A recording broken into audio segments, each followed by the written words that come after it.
látẹnu ọkùnrin kan tí wọ́n ń pè ní ẹnjìnìà Ọlá tòró dárúkọ ẹ̀ sínú ọ́díò yẹn pé kán sọ pé òun ni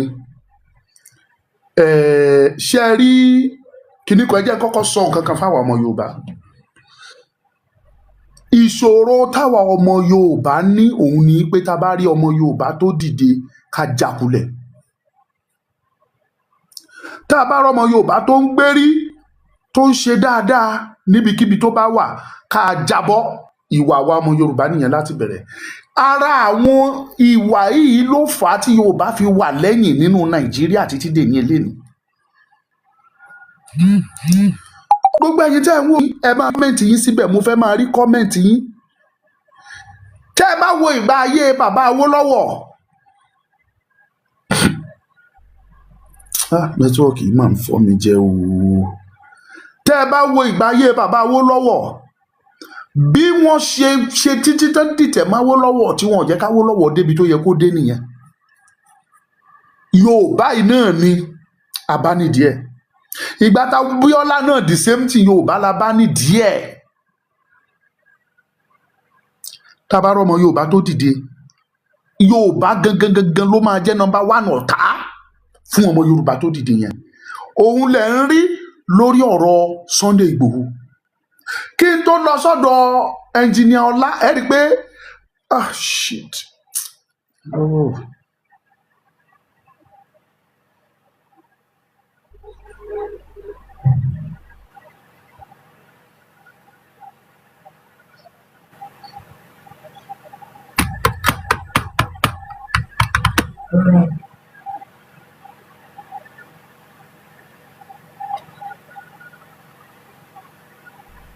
Ẹ má bínú. Kí n tó lọ sọ́dọ̀ ẹnjìnìà Ọlá, ọkùnrin kan wà tí wọ́n ń pè ní bàbá Aládò àti Funny Thinker. Bàbá Aládò ọmọdé ló ń dà láàmú. Tí ìbá ṣe ọmọdé tó ń da bàbá Aládò láàmú ni, àti pé kò hùwà ẹni tó lọ́pọlọ, ó á kàn hùwà misbehave bó ṣe ṣe nígbà tó fẹ́ bú gọ́vnà nìyẹn. Yorùbá sọ wípé pẹ̀lẹ́ lákọ ó lábo. Tó o bá fẹ́ bá àgbàlagbà jà, ó ní ọ̀nà téèyàn fi ń bá àgbàlagbà jà. Orúdùsọ olóyè ó misbehave, but anyway wọ́n ló bẹ olóyè ti dáríjì ẹ̀yàn ò ní ìṣù, ọmọ olóyè ló jẹ́. Ìran yín nìbàdàn lẹ́mọ bá ń ṣe ń yájú síyàn kò kàn wá. Ṣùgbọ́n ṣe eré tán pè ní Funny Thinker, ọ̀rọ̀ ẹ ò jọ mí lójú. Ẹ̀yin tẹ́ ẹ bá mọ̀ ẹ mọ̀ yìí pé ẹni tó bá ti ń ṣe dáadáa Funny Thinker máa ń bínú wọn ni, ó máa ń fẹ́ láti já wọn bọ́ ni. He did same thing sí àwé tó ń ṣe kí ló orúkọ àwé tó ń ṣe Máṣòyìnbó yẹn. Funny Thinker ṣe the same thing sí táwọn èèyàn kó fún dáadáa lórí social media, because inú ń bí bọ́mọkùnrin yẹn ṣe ń progress, bó ṣe ń ṣe dáadáa, inú ń bí Funny Thinkers. Ẹ lọ wò ó wà online, kì í ṣe pé bí a mo fi sọ pé àsọdùn. Ẹ bá wo bọ̀bọ̀ yẹn rí pórí ọ̀hún pé bó ṣe ń ṣẹnu. So Sowore ni ó ṣẹ̀ mọ̀ yín pé Sowore ni olórí ẹ̀kan ṣe nítorí pé àbùrìkíṣí tó so yín papọ̀ ni ó fi di follower Sowore, ló fi di follower VDM. Rìkíṣí ló pa yín pọ̀ torí pé kí ni inú Sunday Igboho ń bí yín, because Sunday Igboho is supporting Tinubu. Inú yẹn la bí yín pa. Torore ni Sunday Igboho ṣe gbogbo yín. Níbo ni gbogbo yín wà nígbà tí Fúlàní àtàkì wa lọ́tún lósì? Fúlàní yẹn sì àtàkì wa, kí lẹ rí ṣe sí? Kò ní yẹ gbogbo yín papọ̀ ni o. Mo sọ, mo tútù sọ. Ṣé ìgbà tí Tinubu débẹ̀ ni Fúlàní ṣe bẹ̀rẹ̀ sí ní àtàkì ni? Tó bá ti jẹ́ pé ìgbà tí Tinubu débẹ̀ yìí ni Fúlàní ṣe bẹ̀rẹ̀ sí ní attack, escape ẹ mú jẹ. Ṣùgbọ́n tó bá ti pẹ́ tí Fúlàní ti attack ilẹ̀ Yorùbá, tó bá ti pẹ́ tara ti ní mẹ̀kúnnù tí òun ṣe ìgbà Tinubu ló ṣẹ̀ṣẹ̀ bẹ̀rẹ̀, gbogbo yín pápátá Ọlọ́run máa gba ojú yín, Ọlọ́run máa fọ́ ojú yín ni. Funny Thinker wàá jẹ́ ìyá Ọlọ́run àbùfọ́jú lù ẹ́. Èmi ò support pé kí Tinubu ṣe president, ṣùgbọ́n mo tún sọ pé Tinubu ò kì í ṣọ̀tá mi, torí pé kì í ṣorí Tinubu ní Nàìjíríà ti bẹ̀rẹ̀ sí ní bàjẹ́. Bí àwọn bàbá wa nílẹ̀ Yorùbá àtàwọn ìyá wa bó ṣe kékéké nígbà ayé Buhari nìyẹn. wọ́n kékékéké pẹ̀lú le nígbà ayé Babangida, wọ́n kékékéké pẹ̀lú le nígbà ayé Abacha. Nígbà ayé Abacha ni mo drop out of school tí mi lè lọ school mọ́. Wọ́n kékékéké nígbà tí Abdulsalam wọlé, Ọbásanjọ́ débẹ̀ náà the same thing ni. Bó Ọbásanjọ́ kúrò, Jonathan débẹ̀, gbogbo yín lẹ protest, gbogbo yín lẹ ké ìlú le, nǹkan ṣe ìgbàwọ àwo ni. Ó kúrò bẹ́ẹ̀, Buhari tún débẹ̀, gbogbo yín lẹ tún pariwo Fúlàní ń pààyàn, wọ́n kidnap, wọ́n ṣe gbá ìlú le, pé wọ́n gbogbo ẹ̀ ṣe. Ṣé ìgbà tí Tinubu débẹ̀ ló ṣẹ̀ṣẹ̀ bàjẹ́? Tẹ́ ẹ bá mọ̀, èmi tí mo ń bá Tinubu, ìjà tí mo ń bá Tinubu jà ni wípé Tinubu ló yẹ kó padà kó wá sọ pé Yorùbá ẹ jẹ́ ká dá dúró, kó lo influence, kó lo power ẹ̀, kó sọ pé Yorùbá ẹ jẹ́ ká dúró. Mi ò bá Tinubu jà torí pé bóyá ìgboro ìlú le tàbí ìlú ò le, ìlú ò ṣẹ̀ṣẹ̀ le, ìlú ti le tipẹ́. Bí president kan bá dẹ̀ ṣe ń gún bẹ̀ tó ń kúrò nílùú yẹn mọ̀ le sí, ló mọ̀ nira sí. Ẹ jẹ́ kí Tinubu parí kó kúrò, kí Fúlàní wọbẹ̀ tàbí ọmọ Ìgbò kó tún padà débẹ̀. Máa guarantee yín 1,000,000%. Nǹkan máa le ju bó ṣe le nígbà Tinubu yìí. Because gbogbo wa là ń tẹ́rí pé Nàìjíríà kò sí lórí òtítọ́. The foundation of Nigeria was laid on deceit and lies. Ògbóǹtarìgì irọ́ ló fi gbé Nàìjíríà kalẹ̀. Sowore tí wọ́n ń pè funny thinkers, ṣe bó sọ wípé a ti wọ́ ọ̀gbẹ́ni Ọlá tó lo ẹnjìnìà Ọlá, ìwọ tó jẹ́ pé wọ́n ní iṣẹ́ bóyá bricklayer ló kọ́ tó lọ ń pera ẹ̀ lẹ́njìnìà, orí ẹ̀ gbálẹ̀ mú ń bọ̀ lórí ẹ̀.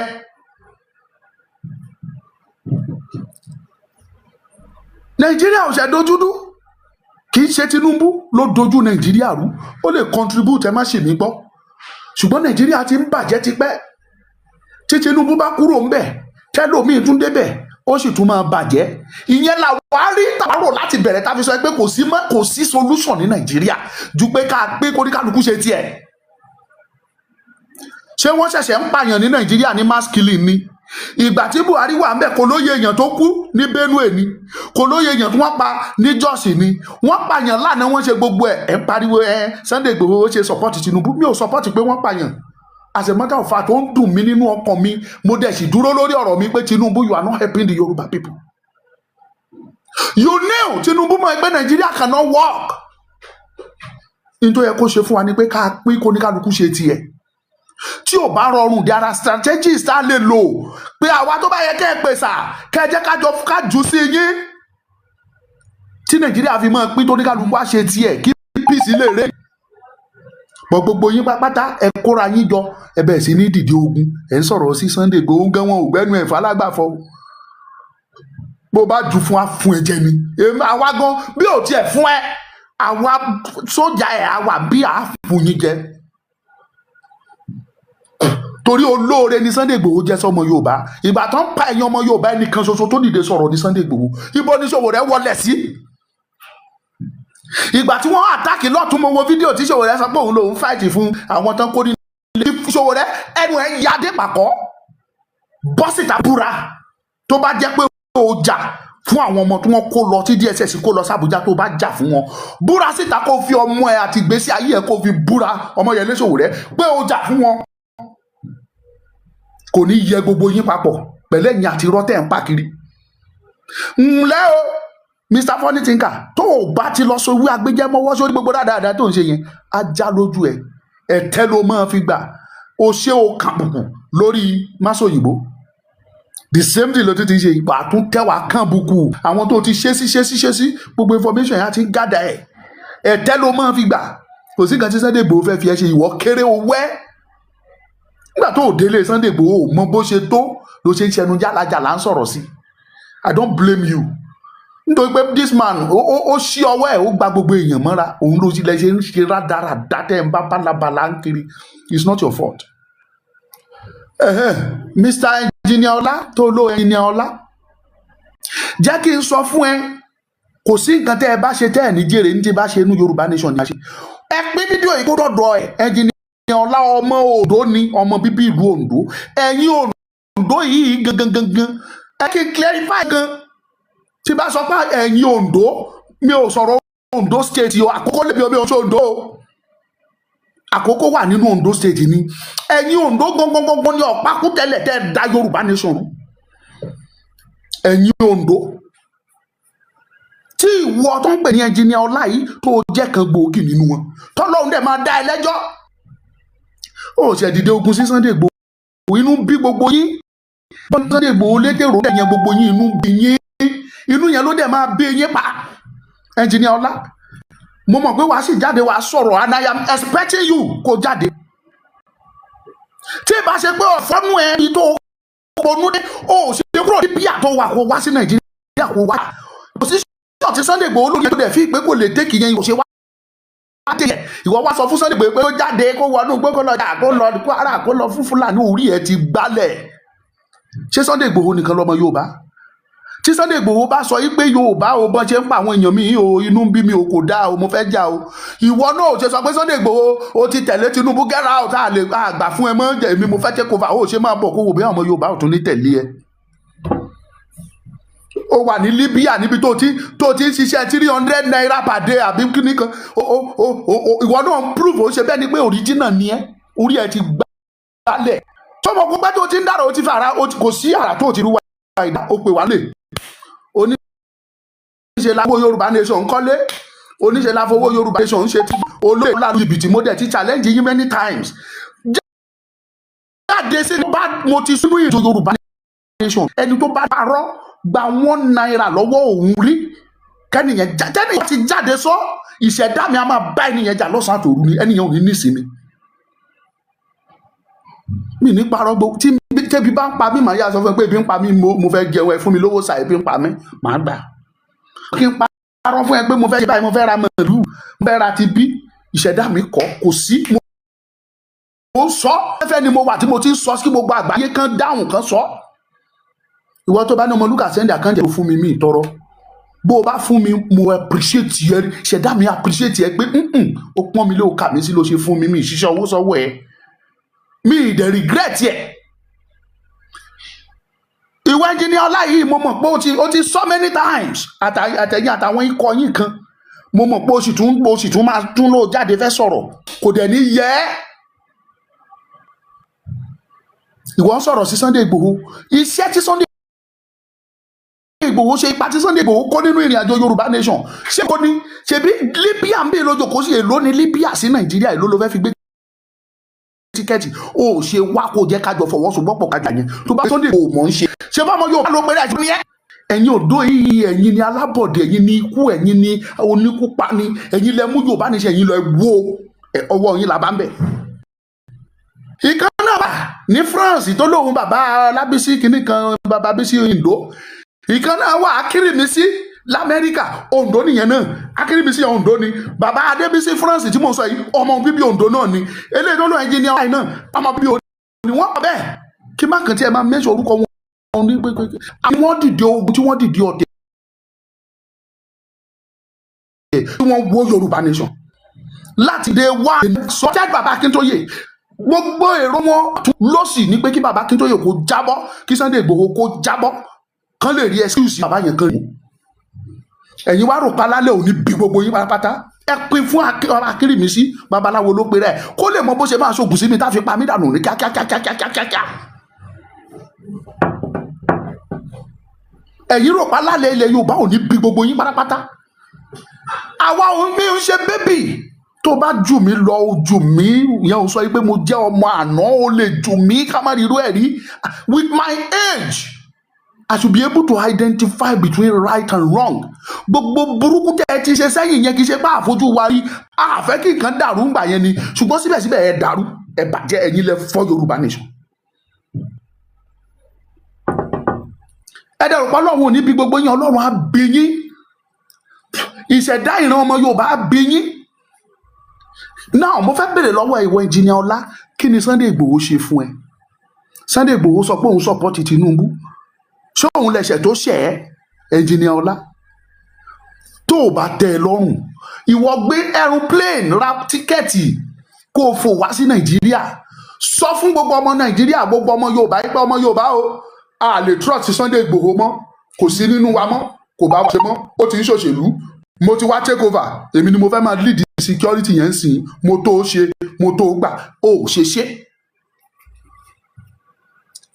ó ṣe gbégbèsè yẹn ó jókòó sí Libya bí tó wà ń bẹ̀ tó ti ń tepo 20 naira àbí kìíní kan yìí tó ti ń ṣiṣẹ́ ní àtẹ́dàntì ilé epo ìwọ wá ń dúró ó ń sọ̀sọ́kúsọ ó sọ oríṣiríṣi ọ̀rọ̀ kó bá kún gbé bẹ́ẹ̀ ṣe di tẹ̀mọ́ bàbá Akíntóyè nìyẹn.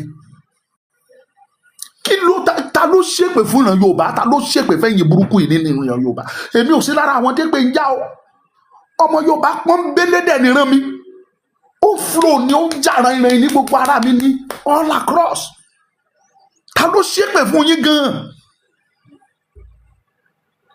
Ọjọ́ tẹ́ dìtẹ̀ ẹ ti ń dìtẹ̀ yẹn ti ń di tàṣírí yín tú. Ẹ má gbàgbé àwọn ọmọ Yorùbá wọ́n pe mítìn kan sí Ìbàdàn. Ọjọ́ tó ibi tí wàhálà yẹn ti kọ́kọ́ ń bẹ̀rẹ̀, wọ́n pe prógrámù kan tí ẹnìkan tó pè níjọ́ náà tí mo wá takò lórí social media ń bì lórí prógrámù mi tí mo takò ẹni yẹn pé ó lè onírọ̀lẹ́ ẹni pé ṣe ló fẹ́ parọ́. Ẹni yẹn sùn mí, ó sẹ́ndì ìwé lọ́ọ̀yà sí pé mo bà òun lórúkọ jẹ́ pé kí n nìṣó sí court kí n wá lọ san 500 million. Sincerely speaking, mo rá àwọn tó fẹ́ fún mi ní fact and figure nípa ẹni yẹn, torí ẹni yẹn àwọn tó sọ fún yín pé ẹ lọ dá oyè báyìí fóun, òun máa bá ayé gba Yorùbá nation, tóun bá dẹ̀ ti gbà á òun á fún ẹ ní minister for finance, òun á fún ẹ ní minister for agric. Àwọn méjì ti sọ̀rọ̀, ìkan ló sọ pé òun máa fún òun ní minister for internal foreign affairs. Yorùbá nation tẹ́nìyàn ò tí ì gbà tó ti ń pín post, tó ti ń pín ministerial appointment fáwọn èèyàn tó dẹ̀ ń gbowó receipt tẹ́nìyàn fi sanwó ẹ̀yẹ lòun á send ẹ̀ sí mi. But màmá mi kọ́ ó wá pè mí pé Ọmọlúkà kò sí nǹkan tó fi wàhálà ń ṣe, lọ bẹ lágbájá ó ti ní kíní kan, jẹ́ ká lọ bẹ́ẹ̀. Mo dẹ̀ agree, ọmọ àgbà ni mí, kì í ṣe pé bóyá ẹ̀rù ìjà ń bà mí tí n bá dé kóòtù, tó bá gbé mi dé kóòtù ò ní sọ pé ẹ lọ jù sẹ́wọ̀n, kò possible. It's a social matter. Wọn ò lè jù mí sí prison. Owó tó lóun fẹ́ gbà tí lọ́ọ̀yà mi bá rò ó, títí ẹ̀ náà rò ó, tó bá fi pé mo jẹ̀bi ẹ̀, wọn ò ní sọ yí pé kí ọjọ́ kan ṣoṣo ni mo gbọ́dọ̀ lọ sanwó òun fún. Má sọ fún tó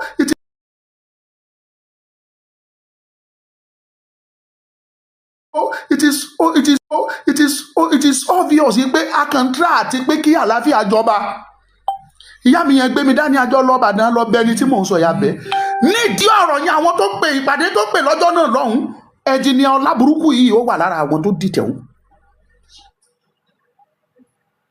And this very man mo ti lọ bẹ́ẹ̀ ní Ìbàdàn, adẹ̀ ti kúrò lórí ẹ̀, mo ti ṣe fídíò, mo ti clarify pé tòkó ń ṣe bẹ́ẹ̀ kò rí bẹ́ẹ̀, adẹ̀ kúrò lórí ẹ̀. Ẹnjìnìà Ọlá ìwà nídìí ẹ̀. Lẹ́yìn yẹn náà ṣe tó arrange another meeting. Inú meeting yẹn náà ti lọ announce pé àwọn yọ bàbá Akíntóyè ní leader Yorùbá nation, this very Ẹnjìnìà Ọlá. Sọ̀rọ̀ tí gbogbo tójú akátá bá léwó, ṣé irú ìwọ tójú akátá tó di ewó lójú, ṣé irú ẹnu ẹdìyẹ ẹ ló yẹ kán ti gbọ́? Ẹnjìnìà Ọlá, who is that? Ṣé ẹnu ẹdìyẹ ló yẹ kán ti gbọ́? Wọ́n pe mítì náà lọ́jọ́ náà lọ́hùn, wọn ò sọ ìdí ẹ̀ fún mi, wọn ò sọ bó ṣe jẹ́, ó ṣàparọ́ olórọ̀ security. Ó pè mí, this is a man I so much respect. Tó bá ti ń pè mí máa pọ́n lé máa yẹ sí, because bó ṣe blot mi up ni láti bọ̀wọ̀ fágbà. Tí n bá bọ̀wọ̀ fágbà yẹn ò mí pé mi ò mọ ẹ̀tọ́ mi, ìyẹn ò mí ní pé bóyá mi ò mọ tó yẹ kí n ṣe. Tó bá bìlífù pé o fẹ́ rẹ́ mi jẹ tàbí o fẹ́ ṣìtì mi, máa fún ẹ jẹ ní sáìsì ẹ. Mi sọmọ lọ gbé síwá mi dẹ̀ sọmọ ojú ọ̀rọ̀ lárí, mo mọ tó tọ́ mo dẹ̀ mọ tó yẹ. Wọ́n arọ́ wọn arrange, wọn náà fẹ́ ṣe security meeting, èmi ò mọ anything. Nígbà tó dẹ̀ sọ fún mi tó dẹ̀ jẹ́ pọ̀rọ̀ Yorùbá nation, I don't joke with anything tó bá ní í ṣe pẹ̀lú Yorùbá nation yìí. Mo gbéra sọ́nà farafara lọ́dún náà lọ́hùn ní kí ló ń pè Ifẹ̀. Àwọn student ń protest nígbà yẹn, mo wá dé Ifẹ̀, wọ́n dá wa dúró sí Ifẹ̀. Níbi tó ti ń protest àwárí mi gbà, mi ìráyè gbà, aṣáà dúró bá ṣe join àwọn student. Èyí tẹ́ bá rántí ọdún tí mò ń sọ yìí, àwọn Ifẹ̀ student Ifẹ̀.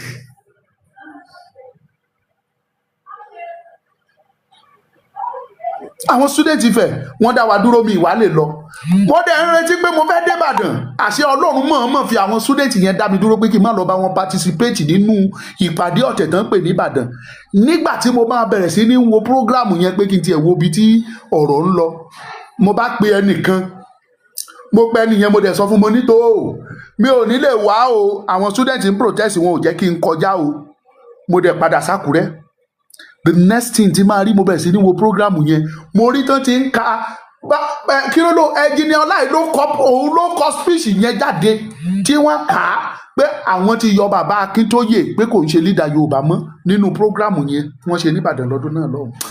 ẹnjìnìà Ọlá ẹnu ẹ̀ máa kọ́ ni àfi tí gbogbo eléyìí tó ń ṣe èyí tó bá tọ́ lójú Ọlọ́run ọba tó tọ́ lójú àwọn tó nílẹ̀ rádaràdá tó ń bá kiri yẹn má tráyẹ̀ dọ́dọ̀ olóyè Ìgbòho ó lè bá rádaràdá yẹn dọ́dọ̀ Sunday ọmọdé yẹn mọ́ wàá tẹ́sí ni tó bá mọ̀ pé tọmọ Yorùbá ń ṣe pé Sunday Ìgbòho mọ̀ ń ṣe come back to Nigeria ra tíkẹ́ẹ̀tì flight ẹ̀ kó máa bọ̀ ṣebí Sunday Ìgbòho wá sínú Nàìjíríà ó dẹ̀ ṣiṣẹ́ tẹ́ bá fi pé ọmọkùnrin yẹn ó ti tẹ̀lé olóṣèlú lọ trust ẹ̀ mọ́ kò wù yín mọ́ there is no problem about that ẹ wá take over kẹjẹ káwọn ọmọ Yorùbá tí wọn ò láìkì Ìgbòho torí pé tẹ̀lé Tinubu kẹjẹ káwọn èèyàn náà tẹ̀lé yín kẹ ẹ bá wa jìjà security ṣé o ti gbọ́ mi bẹ́ẹ̀ yẹn o ẹnjìnìà Ọlá ìkà ní gbogbo yín ẹ̀yin Ondo in fact Ọlọ́run àbíyí ẹ̀yin ní ìkà ẹ̀yin ní máa dàrú ẹ̀yin lẹ́ da Yorùbá nation rú tí n bá mo mọ̀ ń ṣe ọ̀rọ̀ yìí kù ni o torí tí n bá sọ òkò á bá ọmọ anybody ni tí n bá lugi mọ́ pẹ̀tẹ̀pẹ̀tẹ̀ àtàbá onílé àtàbá àlejò mo mọ tí mò ń sọ àyà Ọmọlúkà ni mò ń jẹ́ mo mọ ohun tí mò ń sọ tí n bá sọ pé ẹ̀yin Oǹdó ni màá dàrú ẹ̀yin ni ọ̀dádá ẹ̀yin lẹ wà nídìí pé kí àwọn méjì kan jà kẹ́ ẹ bẹ̀ sí ní gbèsè yẹn nìkan kẹ́ ẹ má mọ bó ṣe máa dúró pé ẹ jẹ́ ká bá wọn parí ẹ jẹ́ ká ṣẹ́tù ọ̀rọ̀ yìí ẹ̀yin ilẹ̀ wà nídìí ẹ̀ nínú Yorùbá nation káwọn méjì máa jà kán bára wọn jà àgbà ẹ̀tọ́ yín kò mú yín kẹ́ ẹ parí ẹ̀ pé ẹ má bára yín jà ó yá kẹ́ ẹ bẹ ọ̀tún kẹ́ ẹ bẹ òsì ṣùgbọ́n ẹ fi ọ̀tún lẹ̀ ẹ bẹ̀rẹ̀ sí ní bẹ òsì ẹ fọwọ́ ń pa òsì lórí kí gbogbo nǹkan fi dàrú ó dẹ̀ dàrú sí ẹgbẹ́ pín sí méjì ẹ̀yin Oǹdó yìí náà la bá nídìí ẹ̀ Yorùbá nation tó fọ́ iṣẹ́ ọwọ́ yín ni àwọn bíi Bísí Ọlábísí tó wà ní France àwọn bíi bàbá Kérìmísí àwọn bíi idiot yìí tó lóun ẹnjìnìà Ọlá yìí bírígìlà tó lóun ẹnjìnìà Ọlá prove ẹ jáde I challenge you let us see your certificate to fi qualify as an engineer bring it out prove it to me prove it to the all Yoruba people that you are a certified engineer. Stop lying to people. Stop deceiving people. You are not an engineer. I don't believe that. If you are educated to an extent that you are an engineer, oh, ni ma misbehave rádaràda bó ṣe misbehave yìí. O ti misbehave jù. Oh, gbọ́n ẹ̀yin Oǹdó ìwà yín ò dáa. Ìwà yín ò dáa ẹ̀yin lẹ bá Yorùbá nation jẹ́. There's no doubt. Ní UK ní Dublin ẹ̀yin la bá ń bẹ̀ I don't mention name o àwọn tí mo fẹ́ dárúkọ wọn yẹn kò sí nǹkan tó fẹ́ fi mí àwọn tó kù náà bá dárúkọ wọn gbogbo àwọn tó ń ba Yorùbá nation jẹ́ ní UK kì í ṣe pé mi ò lè dárúkọ kò sí nǹkan tó fẹ́ fi jẹ́rò mi ṣe but I'm just trying to let peace go ọmọ ọsàn ló kó gbogbo báyà ẹ̀ àwọn rádaràda èèyàn bálabàlá bí Ọlá of Libya alábàlá ṣàgá tí ò nítumọ̀ àwọn náà kó gbogbo bá àwọn Oǹdó we believe pé àwọn eléyìí wọ́n ṣe é fẹ̀yìntì wọ́n ṣe é fọkàn tán ká bá wọn ṣiṣẹ́ kárí Yorùbá nation gbà àwọn yẹn gangan ni wọ́n ń dàrú ìpàdé ọ̀tẹ̀ lójoojúmọ́ wọn kóra wọn jọ wọn lọ máa ṣe ìpàdé ọ̀tẹ̀ Ọlọ́run á bí gbogbo yín Ọlọ́run á bí gbogbo yín léèrè ẹ̀ ní mú jẹ. Look at the situation in Yoruba land. Kí lẹ̀ṣẹ̀ tí Sunday Igboho ṣẹ̀yìn? Sunday Igboho wà ní exile for good 5 years, ọdún márùn. Láti 2021 ni Sunday Igboho ti lọ. Okay. Àwọn kábíyèsí ẹ̀yin ilé sọ pé Sunday Igboho lẹ́nu pọ́nbú kábíyèsí ọmọlọ́mọ tó lọ túbá ó bẹ̀ wọ́n ẹ má bínú ẹ̀yin bàbá mi ọmọdé ló ṣe mí. Àwọn iná dẹ̀ tún fọwọ́ ìfẹ́ famọ́ra pé ọmọ wa àti dáríjì ẹ̀ máa bọ̀ òun káàbọ̀ ṣùgbọ́n ọ̀rọ̀ security wa nílẹ̀ Yorùbá yìí kí la ti fẹ́ ṣe èyí tẹ̀ ń wò mí TikTok ẹ̀ rí like yẹn jẹ́ rí like ẹ̀pin yẹn kí la ti fẹ́ sọ̀rọ̀ security sí bọ́n ṣe ń pààyàn nílẹ̀ Yorùbá yìí ó ti ń pọ̀ jù sà kí ni ká ṣe.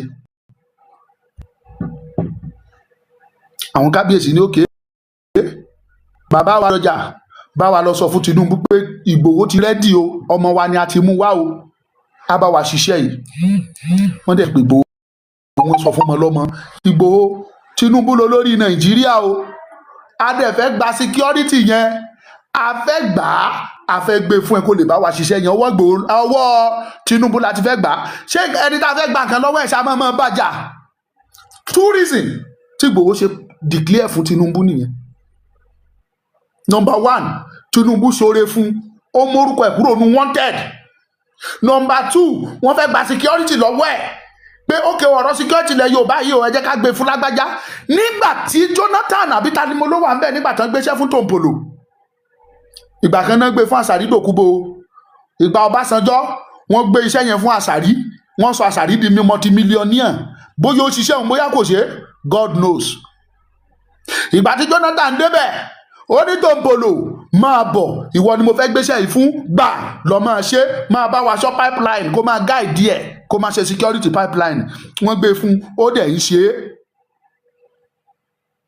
tó bá sọ pé wọ́n fẹ́ gbé security ilẹ̀ Yorùbá fún Sunday ọmọ Adéyẹmọ kò sí mistake nínú ẹ̀ kò sí kinní kankan ẹni tó fẹ́ gbà lọ́wọ́ ẹ̀ ṣé kí Ìgbòho lọ́ máa bàjá ni àbẹ́ẹ̀rí kí Ìgbòho declare pé òun ti dọmọ ẹgbẹ́ APC ẹ̀yin olórí burúkú ẹnjìnìà Ọlá ṣó sọ fún yín pé mo ti dọmọ APC o ó ní I am supporting Tinubu for second time sọ̀rọ̀ burúkú ló sọ àbó sọ fún yín pé òun ti dé APC àbó sọ fún yín pé mi ò ṣe Yorùbá nation mọ́ wú fídíò ibi tó bá ti sọ pé mi ò ṣe Yorùbá nation mọ́ wú fídíò ẹ̀ jáde ibi tó bá ti sọ pé mo ti dọmọ ẹgbẹ́ APC tó ti fi káàdì ẹ̀ hàn yín pé mo ti dẹgbẹ́ ọmọ ẹgbẹ́ o ẹ wú jáde kẹ́ mú jáde ẹ̀yin ìka ọmọ Yorùbá ìka ènìyàn ẹ̀rọ pàlọ́ wo ní bí gbogbo yín lè rí Ọlọ́run àbí yín ẹ̀ lè mú jẹ́ Ọlọ́run á sọ yín bẹ́ẹ̀ ṣe ṣe nínú ìrìn àjò Yorùbá nation èmi náà tí mò ń sọ̀rọ̀ yìí Ọlọ́run á sọ fún mi bí mo ṣe ṣe nínú Yorùbá nation bí Ọlọ́run ti bẹ tí ẹ̀mí rẹ̀ ń bẹ á sọ fún mi bí iṣẹ́ ọwọ́ mi nínú Yorùbá nation